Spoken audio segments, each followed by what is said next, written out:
सूचना प्रौद्योगिकी पर सबसे अच्छा निबंध कैसे लिखें, चलिए आपको बताते हैं। इसके लिए सबसे पहले रूपरेखा लिखेंगे। रूपरेखा में प्रस्तावना, सूचना प्रौद्योगिकी का अर्थ, सूचना प्रौद्योगिकी का महत्व, सूचना प्रौद्योगिकी की चुनौतियां, सूचना प्रौद्योगिकी का भविष्य और उपसंहार। पहली हेडिंग डालेंगे प्रस्तावना और लिखेंगे, आज के युग को डिजिटल युग कहा जाता है जिसका केंद्र सूचना प्रौद्योगिकी है, यानी इंफॉर्मेशन टेक्नोलॉजी है।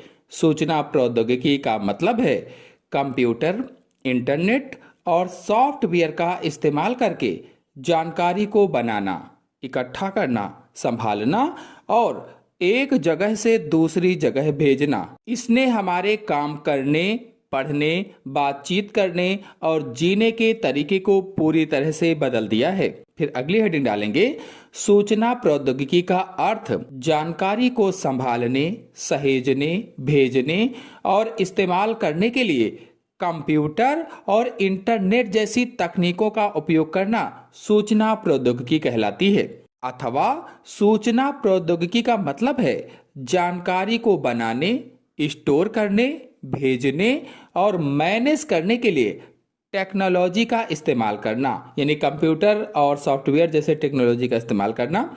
फिर अगली हेडिंग डालेंगे, सूचना प्रौद्योगिकी का महत्व। आईटी अर्थात सूचना प्रौद्योगिकी ने दुनिया को कई तरह से फायदा पहुंचाया है, जैसे तेज संचार। पहला क्या है? तेज संचार, मतलब ईमेल, वीडियो कॉल और सोशल मीडिया के कारण हम दुनिया के किसी भी कोने में तुरंत संपर्क कर सकते हैं। दूसरा, शिक्षा में क्रांति। ऑनलाइन क्लासेस, ई बुक्स और लर्निंग ऐप्स के जरिए शिक्षा हर किसी के लिए आसान और सुलभ हो गई है। फिर अगला है व्यापार और अर्थव्यवस्था। तो ई कॉमर्स, ऑनलाइन बैंकिंग और डेटा विश्लेषण ने व्यापार को अधिक कुशल और वैश्विक बना दिया है। फिर अगला महत्व है मनोरंजन। स्ट्रीमिंग सेवाएं, ये जैसे कि नेटफ्लिक्स है, यूट्यूब है, तो ये स्ट्रीमिंग सेवाएं हैं। स्ट्रीमिंग सेवाएं और ऑनलाइन गेमिंग इसी की देन है। फिर अगला है स्वास्थ्य सेवाएं। तो मरीजों का रिकॉर्ड डिजिटली स्टोर करना, ऑनलाइन डॉक्टरी सलाह जिसको टेलीमेडिसिन कहा जाता है, और जटिल ऑपरेशन में आईटी अर्थात सूचना प्रौद्योगिकी का उपयोग जीवन रक्षक साबित हो रहा है। फिर अगली हेडिंग डालेंगे, सूचना प्रौद्योगिकी की चुनौतियां। जहां आईटी के कई फायदे हैं, वही कुछ चुनौतियां भी हैं। जैसे पहली है साइबर सुरक्षा। तो हैकिंग, वायरस और डेटा चोरी का खतरा बढ़ गया है, जिससे लोगों की व्यक्तिगत जानकारी खतरे में पड़ जाती है। दूसरा है डिजिटल डिवाइस। जिन लोगों के पास इंटरनेट या कंप्यूटर की सुविधा नहीं है, वे पीछे छूट सकते हैं। फिर अगला है रोजगार पर असर। कुछ काम ऑटोमेशन के कारण मशीनों से होने लगे हैं, जिससे कुछ नौकरियों में कमी आ सकती है। फिर अगला है निजता का हनन, यानी प्राइवेसी वायलेशन।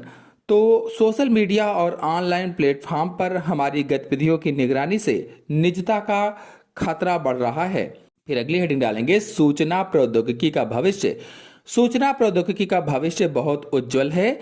आर्टिफिशियल इंटेलिजेंस यानी कि AI, machine learning, cloud computing और इंटरनेट ऑफ थिंग्स यानी आईओटी जैसी नई तकनीकें आईटी को और भी अधिक शक्तिशाली बना रही हैं। फिर अंतिम हेडिंग डालेंगे उपसंहार और लिखेंगे, इसमें कोई संदेह नहीं कि सूचना प्रौद्योगिकी आधुनिक युग की नींव है। इसने हमारे जीवन को अधिक सुविधाजनक, कुशल और कनेक्टेड बनाया है। निष्कर्ष यह है कि सूचना प्रौद्योगिकी एक दो-धारी तलवार की तरह है। यदि इसका उपयोग जिम्मेदारी और सावधानी से किया जाए तो यह मानव कल्याण और प्रगति के लिए एक अचूक साधन है। हमें इसकी चुनौतियों का समाधान करते हुए इसकी शक्ति का उपयोग एक बेहतर कल का निर्माण करने के लिए करना चाहिए। इसी के साथ आप सभी लोगों को धन्यवाद।